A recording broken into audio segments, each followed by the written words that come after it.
तब मुनि सादर कहा बुझाई, चरित एक प्रभु देखिए जाई। धनुष यज्ञ सुनि रघुकुल नाथा, हर्ष चले मुनिवर के साथा। एक बार धनुष यज्ञ की बात सुनकर रघुकुल के स्वामी श्री रामचंद्र जी प्रसन्न हो विश्वामित्र जी के साथ चले। मार्ग में एक आश्रम दिखाई पड़ा जहां खग मृग पशु पक्षी कोई नहीं था, केवल एक पत्थर की शिला दिखाई पड़ी। तब उसको देखकर श्री रामचंद्र जी ने जो पूछा तो मुनि ने उसकी सारी कथा कह सुनाई। यह गौतम की स्त्री है जो शाप के वश शिला रूप हो गई है। यह धैर्य धारण किए आपके चरणों की धूलि को चाहती है। सो हे रघुकुल के वीर श्री रामचंद्र जी, इस पर कृपा करो। तब उस पवित्र और शोकनाशक चरणों का स्पर्श होते ही तप की राशि अहिल्या प्रकट हो गई और श्री रामचंद्र जी को देख हाथ जोड़कर खड़ी हो विनती करने लगी।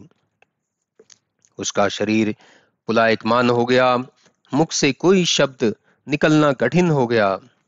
तब अपने को भाग्यशालिनी जानकर अहिल्या भगवान के चरणों पर गिर पड़ी और दोनों नेत्रों से जल की धारा बह चली।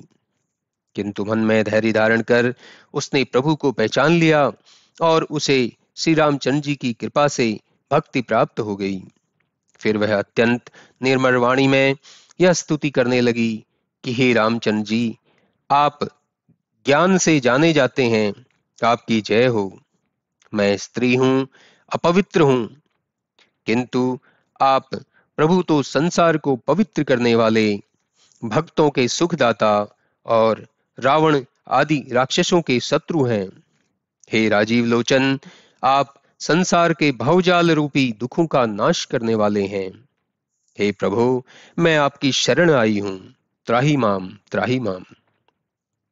हे प्रभु, मुनि जी ने जो शाप दिया वह बड़ा अच्छा ही किया, मैं उनका बड़ा उपकार मानती हूं। शंकर जी कहते हैं कि उससे मेरा बड़ा लाभ हुआ जो आज अपने नेत्रों से भरपूर आप भव भय मोचन प्रभु का दर्शन किया।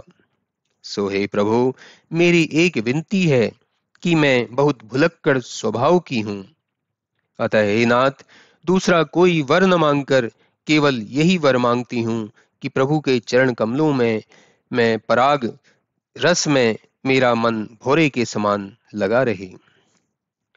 जिन चरणों से परम पवित्र श्री गंगा जी प्रकट हुई हैं कि जिसे शिव जी अपने सिर पर धारण किए रहते हैं और जिस चरण कमल को ब्रह्मा जी पूजते हैं, उसी को कृपालु भगवान ने मेरे सिर पर रखा है।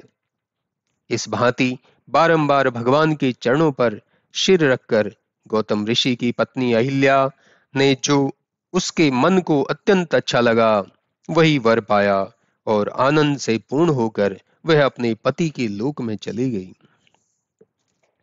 तुलसीदास जी कहते हैं कि रे मूर्ख, जो प्रभु ऐसे दीन बंधु और बिना कारण ही दीन दयाल अर्थात दीनों पर दया करने वाले हैं, तू छल कपट छोड़कर उनका भजन कर। अब श्री रामचंद्र जी और लक्ष्मण जी मुनि के साथ वहां गए जहां संसार को पवित्र करने वाली श्री गंगा जी बह रही थी। तब श्री रामचंद्र जी के पूछने पर विश्वामित्र जी ने पृथ्वी पर गंगा अवतरण की सब कथा कह सुनाई। भगवान ने भाई लक्ष्मण सहित श्री गंगा जी को प्रणाम कर बहुत प्रकार से सुख पाया। फिर रामचंद्र जी ने विश्वामित्र को मस्तक नवाकर श्री गंगा जी की उत्पत्ति पूछी